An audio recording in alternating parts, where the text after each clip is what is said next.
What is up, Insaners, and welcome to our final game week video this season. We're finally here, guys. Game week 38. Oh my god, it's been a very hectic season with so much going on around the world, guys, and the situation in India right now. I have to be honest, I'm lucky and thankful that I'm all fine. Now, from an FPL point of view, it's been a tough season for a lot of us. Personally, the season started very slowly. I think I was around 4 million by game week 7 or 8, but since then, it's been really good. I'm currently at 25,000 in the world and aiming to at least get into the top 20k. Guys, today we're going to talk about some really interesting and some good 1 week punts for the final game week. Now, these should help you climb your mini leagues or even win it if you're still in the fight. This is it, guys. One final push before we draw the season to a close. We'll also talk about our team selection, transfer strategies. We have a couple in mind for this week, and we'll also cover the best captain picks, which should help you get maximum points. Great, I think there's a lot of incentive to watch this video, so please guys, make sure you like the video. The FPL season is ending, but we will be playing the Euro 2020 fantasy game, and there'll be a lot of content that we'll have to help you guys play the game better.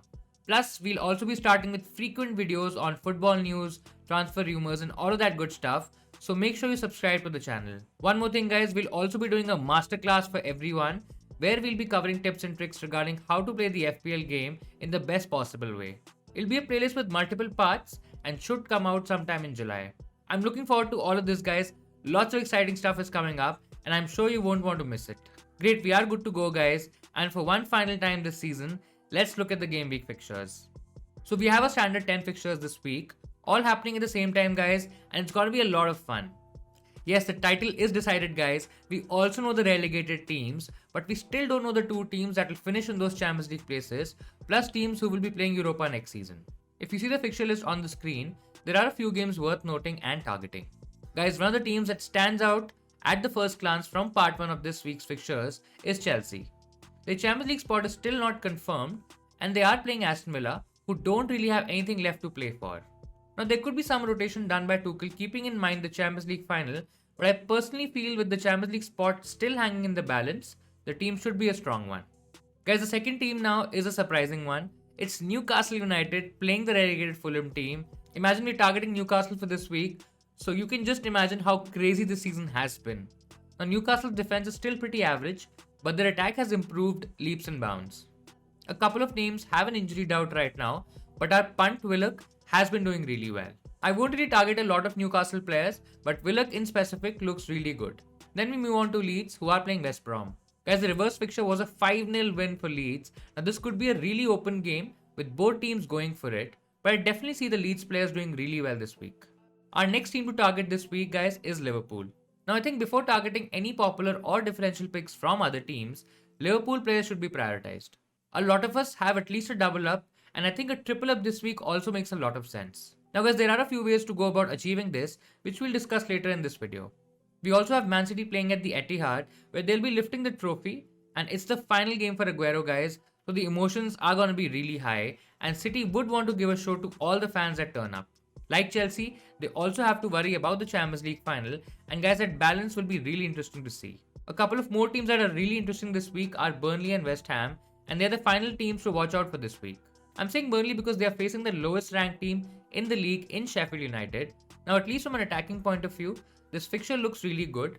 Guys, then we have West Ham United, who are fighting to play in the Europa League. It looks promising for David Moyes, but they still need to finish the job, and definitely a team to target for this week. So those were the fixtures done. Now let's talk about our game week 38 punts. Now there are a lot of options, and depending on your situation, you can go for the ones that suit your objective. Guys, we'll try to summarize our top 3 picks in each position so that you guys find it a lot easier to take the right call. Now our first team is Man City. A lot of people, a lot of FPL managers, they've had City players for large parts of the season. Now most of us moved on, but there's still a few brave people who are playing the Pep roulette, and I'm sure they're having a really tough time in predicting what Pep is gonna do each time.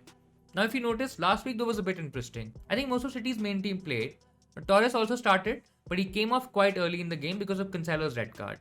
Now guys, there are two ways to look at this. Pep will definitely rotate. I think that is something we're pretty sure of. Now whatever team Pep plays, it's still gonna be a very strong team. I guess Mahrez and Foden both play the Champions League final, so they might get benched at least for the Everton game.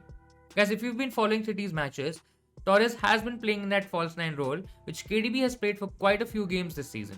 It is definitely between him and Torres for the final, as I don't think Pep will start the likes of Jesus or even Aguero. There are high chances that Torres plays the game against Everton if KDB is fit and he's playing the final. Guys, if you're looking for a replacement for Jota, Torres could be a good differential punt. I would probably avoid Mahrez and Foden right now, or even making this transfer till there's some absolute certainty about Pep's lineup against the Everton side. Our second team here is West Ham, and they have a lot to play for, guys. I think Moyes will definitely play his best squad with the likes of Soufal, Cresswell, Soucek, Lingard and Antonio all playing. A lot of us already have Lingard, so if you have him, you probably just keep him. Southampton has struggled defensively, and West Ham guys won't be playing this game with a defensive mindset. If you really have to switch someone like a Shaw, or you're unsure about your Man City or Chelsea defenders, you can take a punt on Cresswell. He's worth getting in for his set piece delivery, which makes him get a lot of assists. Now West Ham's defense has struggled to keep a lot of clean sheets, guys, so I will avoid all the other options, especially the centre backs. Cresswell definitely is the pick of the lot for his creative threat more than anything else. Then we come to our second option, Mikel Antonio. A super exciting player to watch. A lot of managers have gone for him to replace the likes of Iheanacho, and that number is only going to increase this week, guys. West Ham have a lot to play for, and I'm expecting Antonio to do well in game week 38. Personally, I'm also thinking of doing the same move. Now, I have Dominic Calvert-Lewin who's facing Man City, and there are chances that City concede, but I would still like to take my chances with Antonio against a struggling Southampton side. Guys, the next set of options are from Chelsea. Now, they're playing Aston Villa, who look really bad defensively, but the other side is that Jack Grealish might start, and if he does, then Chelsea defense could be tested a lot more with Watkins in the mix as well. Guys, we also have the rotation to worry about, as Tuchel will have one eye on the Champions League final against Man City. I don't think so it's worth getting a Chelsea centre-back right now. Guys, the likes of James, if he plays out wide, or even Chilwell, could be an option, but there is a risk of rotation for sure. I also don't think the likes of Alonso will start against Villa, as it's a super crucial game, and he's surely not in Tuchel's best 11. In terms of attack, you can also look at the likes of Pulisic. He has been playing regularly, guys, and could be starting again this week. Now, some of you are also looking at Havertz as a differential pick for the run-in, but he picked up an injury against Leicester. There's a slight chance that he might be okay to play against Villa, but I'm not really sure right now. You should definitely wait for more news from Tuchel and then take the Havertz call. Now guys, if you want to differentiate even further, Timo Werner could be another option, but again, how much will he play if he's in the Tuchel's final team against Man City? That's a huge question mark over Werner. Now guys, if you want, you can also look at some other midfield options as well. I think a lot of managers would already have Bruno Fernandes in their team, and if that is the case, guys, then a switch to Sadio Mane is a great option in case you already have Salah. If for example you don't have Salah, your priority could be getting Salah first and then see if you can make way for Mane. Mane is a brilliant differential, guys, no doubt about that, and he could give you a huge rank boost this week. He's playing against Crystal Palace, who are still pretty awful in terms of defense. Now Mane has looked really good, he's getting in some good chances, but his finishing has lacked a bit.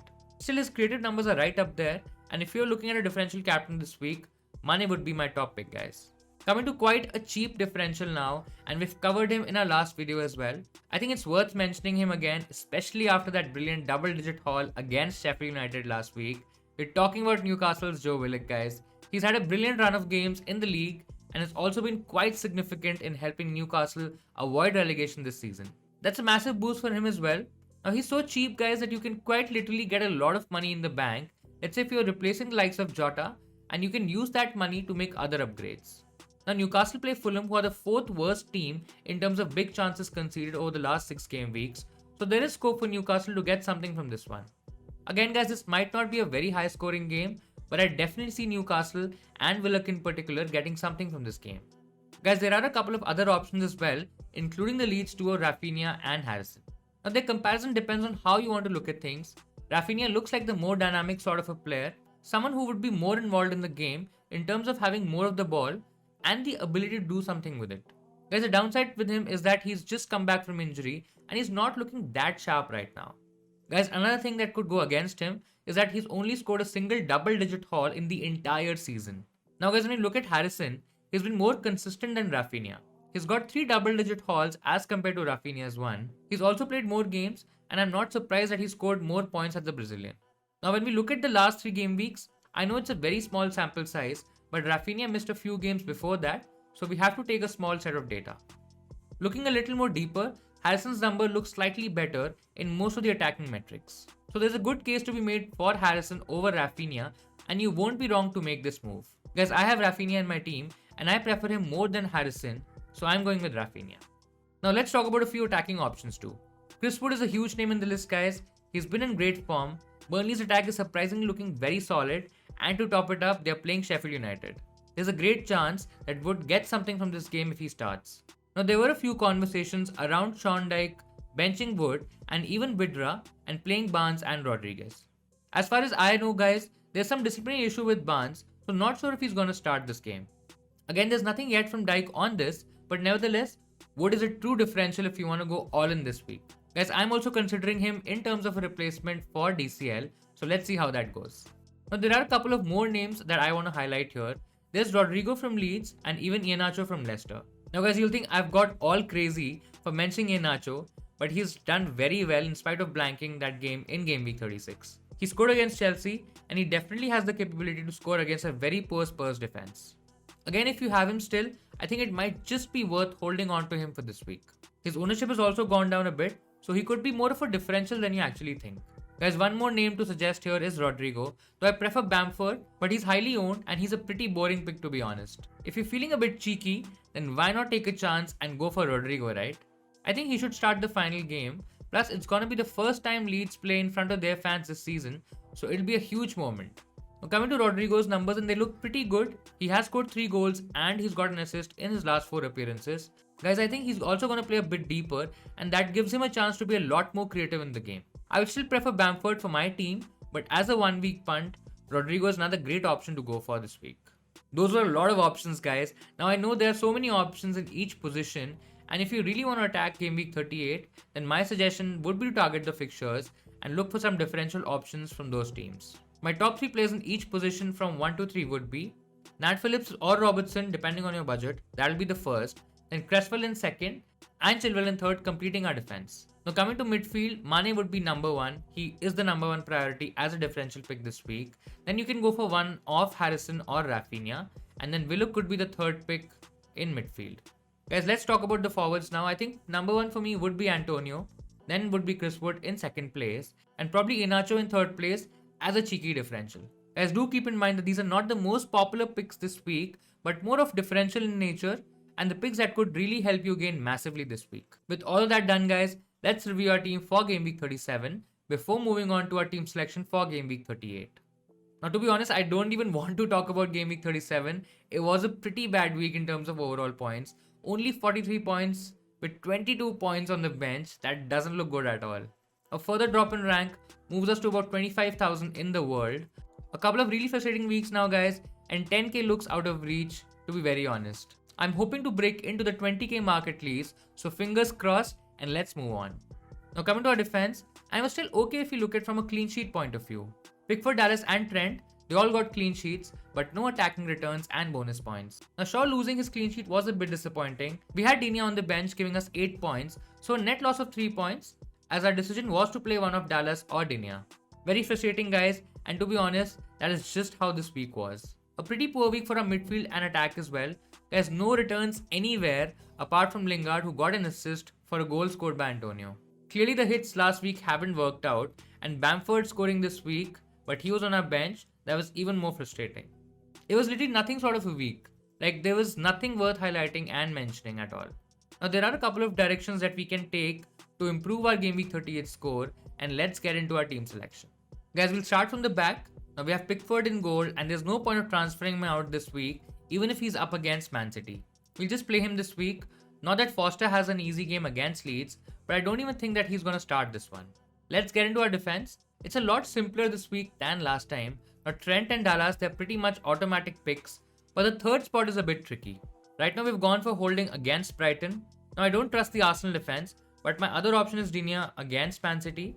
Now that makes a double up on the Everton defense against City. It just sounds wrong.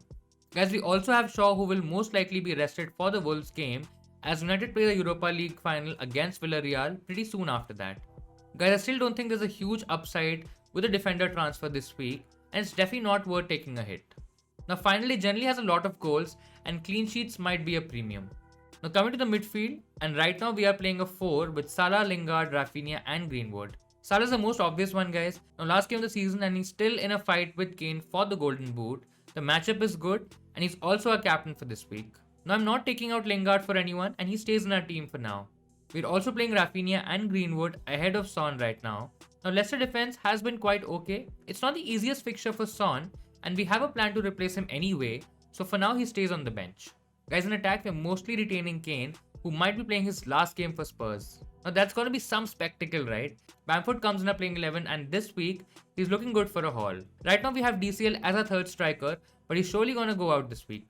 There are a couple of really good options in terms of transfers and let's discuss those now. Now guys, in terms of transfers, we can do changes in midfield and even attack. Our first option is taking out DCL and getting in Mikel Antonio from West Ham or even Chris Wood from Burnley.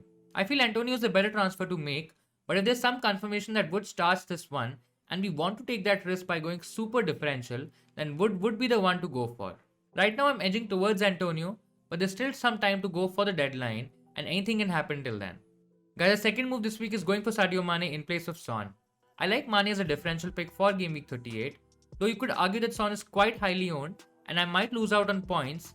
Yes, that is always a possibility, but if Mane returns, guys, I would gain a lot more than losing. Again, it depends on how Son does, but last game week of the season and we're pushing for a higher rank, so why not do it? I think it's a risk worth taking this week. Getting in Mane would also mean that I either drop Greenwood on the bench or play a 3-5-2 with DCL on the bench. So there's still something to do there, but this is what I have in mind so far. And with that, let's talk about the captaincy options for this week. Now guys, there's a clear standard option this week for captaincy, and then there are some alternate options. First, we'll talk about the obvious choice. I think majority of the managers know it, and they will be captaining Salah this week. I think it's a no-brainer. He'll be the most popular pick this week, and he has a great potential to score big against Palace and get that golden boot. If you want to go a bit differential, then Patrick Bamford and Mikel Antonio are a couple of options for managers who are not looking to follow the herd mentality. Guys, both have really good fixtures and a bit of form going in Game Week 38 as well. Now Leeds would want to finish the season with a win, and West Ham are playing for that Europa League spot, so you can target both, but Salah for me still remains the best pick out of the three. Now if you're doing a lot of catch up and you want to take your chances, you can go for the next best Liverpool option, Sadio Mane. Now guys, I'm pretty sure that he'll be captained by a fair few who will be looking to beat their mini league rivals. It's a bit weird to mention Kane in an alternate choice list, but a possible final game for Spurs, and there's some merit in captaining Kane this week. He's definitely behind the likes of Bamford and Antonio in the top captains ranking for this week though. You can also go for a Liverpool defender who has a great attacking potential. We're talking about Trent Alexander-Arnold, guys. He's been brilliant in the second half of the season, clearly the most attacking and the creative defender, and a punt on him could be huge. Though the lack of clean sheets would be a bit concerning, but still a great shout this week. Now guys, if you're really willing to test your luck, you can also look at the likes of Joe Willock versus a poor Fulham defense, Chris Wood against the bottom ranked team Sheffield United, or even Iheanacho against a sloppy Spurs defense. Now guys, these are extremely risky moves, but they come with a really high reward if you're planning to end the season aggressively. So these are some of the best captaincy options, some of my picks this week. With this guys, we've finally come to the end of our game week preparation videos for the FPL season. It's been an amazing journey with all of you guys. We started this series in December and it's been a great experience. Guys, I hope I have been able to help you get the best out of your team. Guys, I have personally had a lot of fun making these videos for you and interacting with all of you. We'll still be doing a deadline stream on Sunday, but this time around it'll be a lot longer than usual. So do follow our Instagram channel for updates and do join us for all the fun. For the last time this season guys, please do hit the like button if you enjoyed today's video. I know the season is finishing, but it will still mean a lot to me if you subscribe to the channel. Now we'll also be doing an FPL review of the entire season a few days from now. Plus there is Euro Fantasy content starting from Monday. We'll share all the details in the next video, so if you want to play, make sure you check that out. That video should help you understand the game along with setting up your first draft. Guys, do let me know in the comments below what changes you're making this week. All the best for your transfers. I'm hoping for a massive green arrow for all of you. Have a great week. Have a great time off. Enjoy yourself, and I'll see you in Saners next time.